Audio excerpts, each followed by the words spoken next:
বেটা, ওর বেটা যদি অফিস থেকে এরকম করে ইয়ে হয়ে যায়, চুরির দায়ে যদি জেলে চলে যায়, কেমন লাগবে? মায়ের খারাপ লাগবে?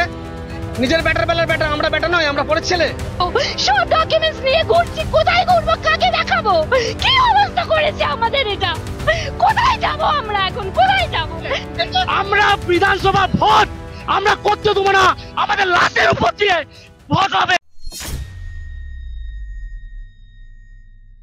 বর্তমানে পশ্চিমবাংলায় একটাই হট টপিক, কি হবে 26,000 চাকরিজীবীদের ভবিষ্যৎ জীবন, সেই সঙ্গে কি প্রভাব ফেলতে পারে এটা 2026-এর বাংলার বিধানসভা নির্বাচনে। কিভাবে তৈরি হলো এরকম পরিস্থিতি? সমাজের ভবিষ্যৎ গড়ার কারিগরদের কেন আজ নিজেদের ভবিষ্যৎ অন্ধকারে? চাকরির প্রসঙ্গে কতটা দুর্নীতিগ্রস্ত এই সরকার, আর রুলিং পার্টিকে বিপাকে ফেলায় বিরোধী দল অর্থাৎ বিজেপির কতটা হাত রয়েছে, সেই সবই আলোচনা করবো আজকের এই ভিডিওতে।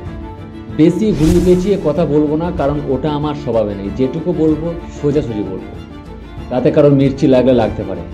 কে চাকরি খেয়েছে বা কারা করিয়েছে এটা বোঝার জন্য কোনো রকেট সায়েন্স বোঝার দরকার নেই, একটু যুক্তিবাদী মানসিকতা থাকলেই যথেষ্ট। 3টি স্টেপে আমি সবটা আপনাদের ক্লিয়ার করে দেবো, তাই একটু ধৈর্য ধরে দেখুন। প্রথম প্রশ্ন, টিএমসি সরকারের 14 বছর রাজত্বে মোট কতবার এসএসসি রিক্রুটমেন্ট হয়েছে? উত্তর, একবার। 2014 নোটিফিকেশন বাড়ায়, 15 এক্সাম, 16 রিক্রুটমেন্ট। আর এই রিক্রুটমেন্ট চলতেই আছে, মানে ধীরে ধীরে কতদিন ধরে চলেছে তার কোনো হিসাব নেই। কত চাকরি টেবিলের তলা দিয়ে হয়ে গেছে আরও কোনো হদিশ নেই। যদি হিসাব থাকতো তাহলে 24,000 সামথিং ভ্যাকেন্সি হওয়া সত্ত্বেও 1,000-এর বেশি চাকরি প্রার্থী হতো না। করাপশনের লাস্ট পর্যায়ে চলে গেছে, যেখানে ভ্যাকেন্সির ঊর্ধ্বে চাকরি দেওয়া হয়েছে। সেই 26,000 চাকরির প্যানেল সম্পূর্ণরূপে ক্যান্সেল করা হয়েছে, এই অভিযোগ দিয়ে যে প্যানেলটা বেআইনিভাবে তৈরি করা হয়েছে, অনেকে ঘুষ দিয়ে চাকরি পেয়েছে। বিরোধীদের উস্কানিতে কেউ বিষয়টিকে নিয়ে কেস করেছে, কেসটি কোর্টে গেছে। কোর্ট সরকারের কাছে সঠিক নথি চেয়েছে, যেটা তৃণমূল সরকার দিতে পারেনি, যে কারণে চাকরি প্রার্থীরা আজ রাস্তায়।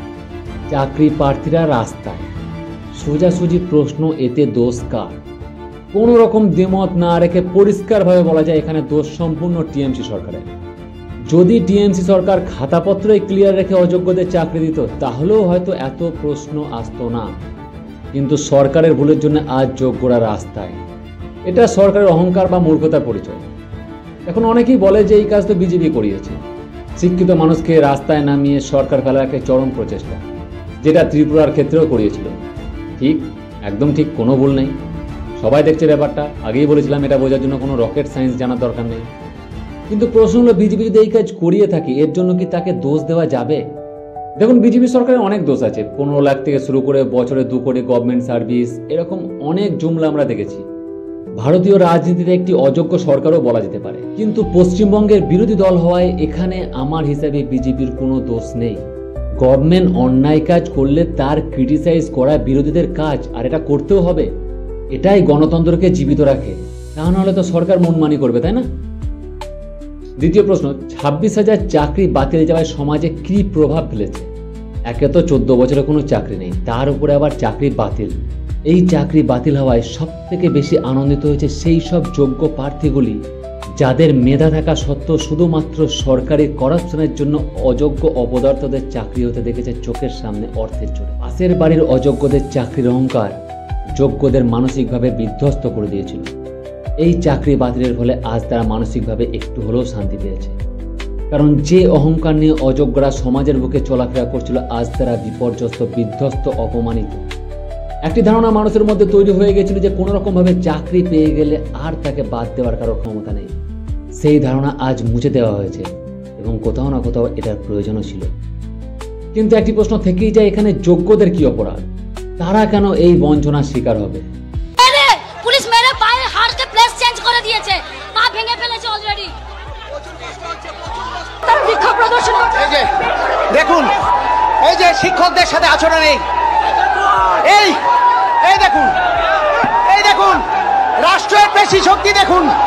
বিনা অপরাধে আপনাদের চুরির জন্য আমাদের চাকরি গেছে, আজ আপনারা ধরে আমাদের মারছেন। এই প্রশ্নের উত্তর আপনাদের কাছেই আছে।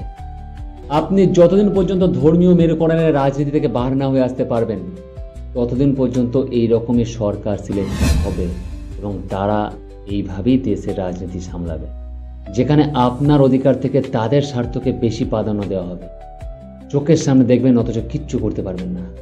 যাই হোক, সংবিধান হিসেবে আমাদের চলতে হবে। আমরা তো আর সংবিধানের বাইরে কেউ নয়। সেই সংবিধান থেকে একটি সাজেশন আমার কাছে আছে চাকরি প্রার্থীদের জন্য, যেটা আমি নেক্সট ভিডিওতে অবশ্যই দিয়ে দেবো। দেখুন যদি কোনো কাজে লাগে তো। আজকের মতো ভিডিও এখানে সমাপ্ত করছি। ধন্যবাদ।